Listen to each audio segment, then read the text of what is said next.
আজকে আপনারা হয়তো বলবেন নেত্রীর আইসিটি ট্রায়াল, অবশ্যই আইনের শাসন বা ন্যায় বিচারের পথকে অব্যাহত রাখা।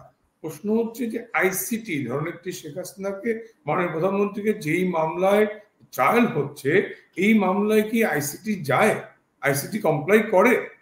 আইসিসি ইন্টারন্যাশনাল ক্রিমিনাল কোর্ট কোথায় যায়? যেখানে জেনোসাইড হয়েছে, যেখানে যুদ্ধ আছে। আপনারা আইসিটি করেছিলেন কেন? মানে আপনারা যে গণহত্যার দায়ে আইসিটি করেছিলেন, যে মানবতা বিরোধী অপরাধে, তো আমরা সেই গণহত্যার দায়ে করেছিলাম। 71 সালে গণহত্যা হয়েছে, 30 লক্ষ মানুষকে হত্যা করেছে পাকিস্তানের দোসর রাজাকার আলবদর আল শামসরা। সেটা গণহত্যা ছিল। 24 তো গণহত্যা হয়নি, এখানে এথনিক ক্লিনজিং হয়নি, এখানে ক্রাইম এগেইনস্ট হিউম্যানিটি হয় নাই, এখানে জেনোসাইড হয়নি। গণহত্যা হয়নি, তাহলে কি হত্যা হয়েছে? এই যে এত যে প্রমাণ আপনাদের, মানে আইসিটিতে তো প্রমাণ আছে, সেই প্রমাণগুলো তো আমরা সত্য। আমাকে বলেন, আমাকে প্রমাণ, আমি বলি আপনার সাথে ক্রস করি, প্রমাণটা কি? আপনি বলছেন, কেউ বলছেন 1400, জুলাই ফাউন্ডেশন বলছে 600 বা 800। আপনার দেওয়া তথ্যে আপনি একবার বলছেন 1400, একবার বলছেন 600 বা 800। এর মধ্যে যে 3000 পুলিশ, এই পুলিশ হত্যার দায় কার? ইউনূসের, এনসিপি, বিএনপি, জামাতের? একটা বারো কেন 3000 পুলিশ হত্যার জন্য বলা হচ্ছে না?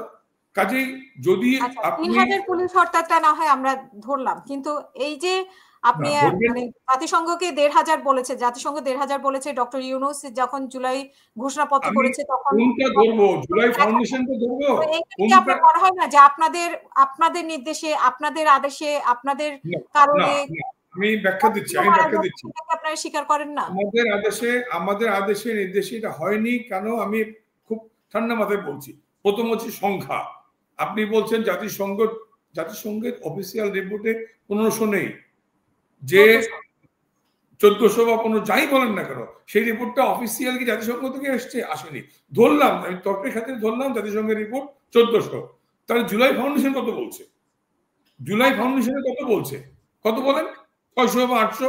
জুলাই ঘোষণাপত্রে বলা হয়েছে যে 1000, ঘোষণাপত্রে বলা হয়েছে 1000। সেটা নিয়ে আমরা ঘোষণাপত্র তো আলিরিয়াস দিয়ে 2000 হবে, মানে জাতিসংঘের রিপোর্ট বা সব মিলিয়ে আসলে 2000 হবে। যারা তো প্রতিদিন বানালে হবে না তো। প্রতিদিন আপনি জুলাই ফাউন্ডেশন করলেন, লক্ষ কোটি টাকা ব্যয় করলেন, সেখানে লোক পেলেন না 600-র বেশি। সেখান থেকে 50 জন কবর থেকে উঠে আসলে বললো আমি তো আছি, মারা যাই নাই। কাজেই পুরোটাই যে ভ্রান্ত, পুরোটা যে মিথ্যাচারে ভরা, অসত্য তথ্যে ভরা, কাজেই আগে তো সেটা নিশ্চিত করতে হবে। জাতিসংঘ কি আমাদের সাথে যুক্ত হয়েছে যে পুলিশের আঘাতে মারা গেছে, পুলিশের গুলিতে মারা গেছে, এরকম অসংখ্য পরিবার আমাদের টকশোতেই জয় 7.62 অসংখ্য পরিবার তো আপনি বলছেন। আমি বলবো যে মুগ্ধ তামিম মারা গেল কার গুলিতে? সেটা কি 7.62 হলে সেই গুলি পুলিশের না? যদি মুগ্ধ বা তামিম 7.64 এর গুলিতে মারা যায়, তাহলে সেই গুলি পুলিশের না, সেই দায় পুলিশের না। আর জননেত্রী শেখ হাসিনা পুলিশকে গুলি করার নির্দেশ দেননি, কারণ দেননি প্রমাণ আছে ভুরি ভুরি। ওনার অডিওগুলো কোথা থেকে আসলো, তারপরে স্বরাষ্ট্র উপদেষ্টার সাথে পুলিশের যে কনভারসেশন আমরা দেখলাম অনলাইনে, সেগুলো আসলে কি ব্যাখ্যা দিবেন দাদা? স্বরাষ্ট্র উপদেষ্টা সাখাওয়াত সাহেবকে কেন সরাই দিলেন? সাখাওয়াত সাহেব ছিলেন সাবেক স্বরাষ্ট্র উপদেষ্টার কথা বলতে, সাবেক আমি তাই বলছি। ব্রিগেডিয়ার সাখাওয়াত সাহেব যখন যেদিন বললেন যে 7.64 এর অস্ত্র আমার পুলিশের নাই, তারপর দিন তাকে সরাই দিলেন। হোয়াট ডাজ ইট মিন? তিনি বারবার বলছেন আমি জাহাঙ্গীর গেটে গেলাম, আমাকে ডিজিএফআই থেকে ফোন করে বলা হচ্ছে স্যার আপনি স্নাইপার গানের রেঞ্জে আছেন, সরে যান এখান থেকে। তাহলে কি? অর্থাৎ ইটস এ কনস্পিরেসি, পুরোটাই অসত্য, ভ্রান্ত।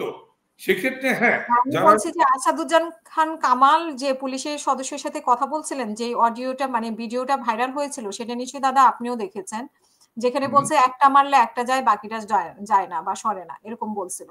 তো সেটা মানে সেটাকে আপনি কিভাবে ব্যাখ্যা করবেন? তারপর কনভারসেশনে যে অডিওগুলো বের হয়েছে, মানে আইসিটিতে জমা পড়েছে, সেইগুলোকে আপনি কি বলবেন? শেখ হাসিনার যে নির্দেশ দেওয়া অডিওগুলো, সেই বিষয়ে আপনি কি বলবেন? আমি উত্তর দিচ্ছি। প্রথম কথা হচ্ছে, জননেত্রী শেখ হাসিনা যদি গণহত্যা করে, তথাকথিত আন্দোলনের নামে বিশৃঙ্খলাকারীদের হত্যা করে ক্ষমতায় থাকতে চাইতেন, চীনের কিন্তু 10,000 লোককে হত্যা করে ক্ষমতায় থাকার কমিউনিস্ট পার্টির নজিরটা কিন্তু আছে, আমরা সেটা যাইনি। জননেত্রী শেখ হাসিনা যদি এই কোমলমতি ছাত্রদের সেন্টিমেন্টের প্রতি সহানুভূতিশীল না থাকতেন, তার যদি মমত্ববোধ না থাকতো, তাহলে প্রথম দিন ডে 1 থেকেই কিন্তু বিশ্ববিদ্যালয়ে লাঠিচার্জ করে বা আরো বেশি করে সেখানে ঠেকানো হতো। বিশ্ববিদ্যালয় থেকে শাহবাগ থেকে আপনার শেরাটন থেকে বাংলা মোটর থেকে ফার্মগেট পর্যন্ত একের পর এক আপনি প্রভোগ করছেন। বঙ্গভবনে গিয়ে বঙ্গভবন নৈরাজ্য সৃষ্টি করার চেষ্টা করলেন, উস্কানি দিলেন। তারপরে কিন্তু পুলিশ একেবারে নির্লিপ্ত ছিল, চুপচাপ, ফুলের টোকাও দেয়নি পুলিশ। অর্থাৎ জননেত্রী শেখ হাসিনা ছাত্রদের এই যে আন্দোলন বলি অথবা দাবি বলি তার প্রতি তার সহানুভূতি ছিল। তিনি চেয়েছেন যেহেতু হাইকোর্ট থেকে এটা এসছে, হাইকোর্টের নিষ্পত্তি হোক, ওকে, ওদের সেন্টিমেন্ট থাকতেই পারে, আমরা সেই পরে আসি। কাজেই জননেত্রী শেখ হাসিনা গুলি করে ছাত্র হত্যা নির্দেশ দেননি, দিতে পারেন না। আমরা সে বলছি যে এটি যারা 7.62 বলে রাইফেল ব্যবহার করে, স্নাইপার গান ব্যবহার করে ছাত্রদের হত্যা করলো, এই দায় তাদের, এই দায় ডক্টর ইউনূসের, এই দায় জামাত এবং বিএনপি যারা এই স্নাইপার গান সহায়তা করেছে। পুলিশের ড্রেস পরে, গার্মেন্টস শ্রমিকরা ছাত্রদের ড্রেস পরে, ইউনিফর্ম পরে নিয়ে এসে যেই ছাত্র আন্দোলনের নামে যা হয়েছে, মূলত গার্মেন্টস শ্রমিক মাদ্রাসা থেকে আসা যেটা হয়, এদেরকে একটা নীলক্ষেত থেকে ছাপিয়ে এনে আইডি কার্ড ঝুলিয়ে দিয়ে এটা করেছেন। তারপরে বলি, শেষ মুহূর্তে যদি আমরা ক্ষমতায় জোর করে থাকতে চাইতাম তাহলে কিন্তু আরো বেশি ক্যাজুয়ালিটি বাড়তে পারত। কারণ আমরা চাইনি কারো মায়ের কোল খালি হোক। যা ঘটেছে কখন ঘটলো? 18ই জুলাই আপনি যখন পুলিশকে হত্যা করলেন, বিটিভি ভবনে আগুন দিলেন, জ্যান্ত পুলিশকে ধরে নিয়ে হত্যা করে ফুটওভারব্রিজে ঝুলিয়ে রাখলেন, গাছে ঝুলিয়ে রাখলেন, তখন পুলিশকে আত্মরক্ষার জন্য গুলি করতেই হবে, এটি বাস্তবতা।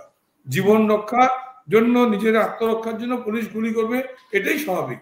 আমি বলছি আপনাদের সহ, মানে আপনাদের সাবেক প্রধানমন্ত্রীর ছেলে সজীব ওয়াজেদ জয় সহ অনেকেই তো বলেন যে তাদের ভুল হয়েছে, এতটা নির্মম হওয়া উচিত হয়নি।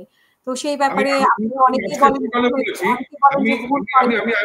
আমি আজকে সকালে বলেছি, অনেকেই বলেন আওয়ামী লীগের দায় স্বীকার করা। আমি বলেছি আমি ততটুকুর জন্য দায় স্বীকার করব যতটুকুর জন্য আমি দায়ী। আমি ততটুকুর জন্যই দায় স্বীকার করব, আমি সরি বলবো যতটুকুর জন্য আমি দায়ী। যদি আমি দায়ী না থাকি, যেহেতু স্নাইপার গান আমার না, 7.62 এর গুলি আমার না, অতএব এই গুলিতে যারা মারা গেছেন সেই দায় আমাদের না, সেই দায় ইউনূসের। এই দায় যারা আওয়ামী লীগের কতটা ক্ষমতায় ছিল না, হ্যাঁ, ইউনূস তো তখন ক্ষমতায় ছিল না, দেশে সে নিজে স্বীকার করেছে, হি ইজ আ মাস্টারমাইন্ড। উনি তো জাতিসংঘে গিয়ে যখন মাহফুজকে ইন্ট্রোডিউস করাই দিল, ও নিজেই তো স্বীকার করলেন হি ইজ আ মাস্টারমাইন্ড। সে তো মাস্টারমাইন্ড নিজেই স্বীকার করলেন। কাজেই ইউনূস ছিল না, যে আপনি বললেন না বিদেশ থেকে বসে কর্মসূচি দিচ্ছেন, ইউনূস তো নিজেকে সেফ জোনে রেখে ছেলেদের মাঠে নামিয়ে দিল।